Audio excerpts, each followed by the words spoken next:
আসসালামু আলাইকুম, সবাই কেমন আছেন? আলহামদুলিল্লাহ আমি ভালো আছি।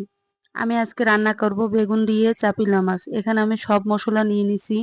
হলুদের গুঁড়া, মরিচের গুঁড়া, লবণ, এগুলো নিয়ে নিয়েছি। বেগুন দিয়ে যেহেতু রান্না করব, আজকে কিন্তু বেগুন আমি ভেজে নেব না। এর জন্য আমি পানিটাকে ভালোভাবে ফুটাই নিছি। এখন বেগুন দিয়ে দিতেছি।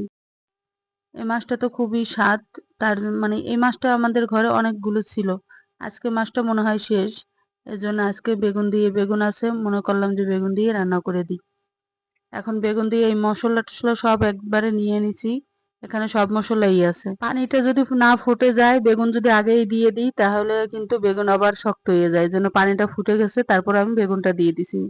মাছ মাছ দিয়ে বেগুন রান্না আমার হয়ে গেছে। খুব সুন্দর কালার আসছে। আর ঝাল, লবণ সবকিছুই ভালো হইছে। দেখে নিলাম। এপাশে চুলায় আমি এপাশে রাইস কুকারে আমি আবার হাঁসের মাংস দিয়েছিলাম।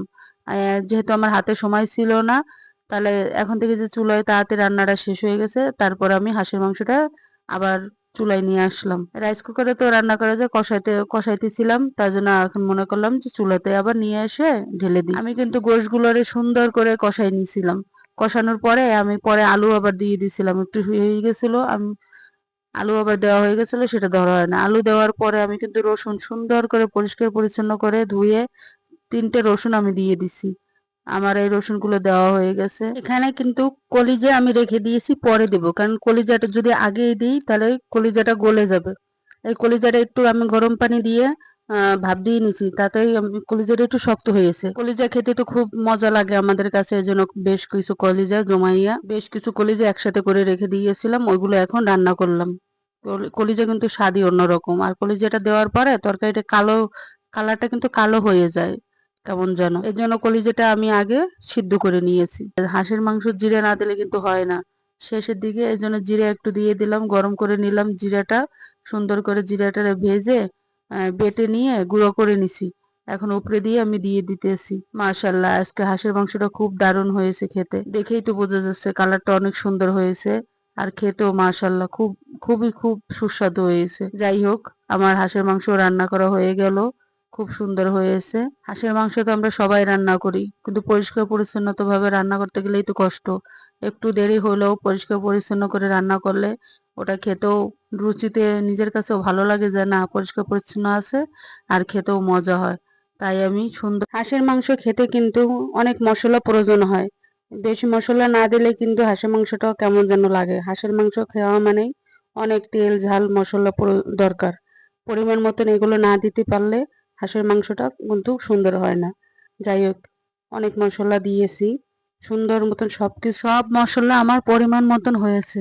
খেতেও খুব সুন্দর হয়েছে। সবকিছু ঠিকঠাক আছে। আর এখানে আমি কিছু গরুর মাংস নিয়েছি। আমার হাতে সময় ছিল না, এজন্য আমি দেখাতে পারলাম না। একবারে কিছু গরুর মাংস দিয়ে সবকিছু মশলা দিয়ে দিছি। একবারে সব মশলা দিয়ে আমি চুলার উপর দিয়ে দিলাম। আস্তে আস্তে আমার গোশটা সিদ্ধ হইতে থাকুক, পরে আমি ভালোভাবে একবারে কষাই নিব। আমার হাতে সময় নেই, তার জন্য আমি দেখাইতে পারলাম না। এগুলো আমি রান্না করে কয়েক বাটি রেখে দিব একসাথে। যখন আমার দরকার হবে একটা একটা করে আমি নামাই খাবো। হয়তো 2-1টা বাটি হবে। যাই, আমার হাতে সময় থাকে না, কারণ একটা গরুর মাংস রান্না করতে তো দেরি হয়, আপনারা সবাই জানেন। এই জন্য আমি গরুর মাংসটা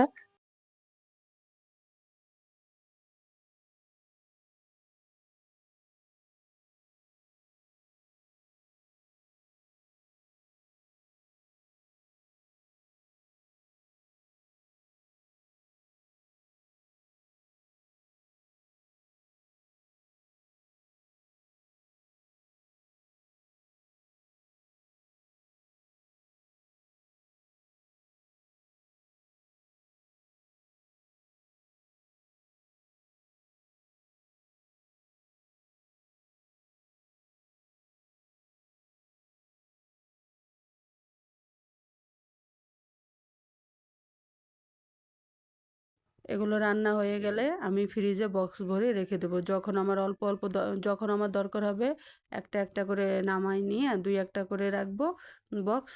একটা একটা করে নামাই নিয়ে পরে আমি খাবো, আল্লাহ যদি খাওয়ায়। যাই হোক, আমার এই ভিডিওটা যদি আপনাদের সবার ভালো লাগে তাহলে অবশ্যই আমাকে সাপোর্ট করবেন, লাইক করবেন, কমেন্ট করবেন।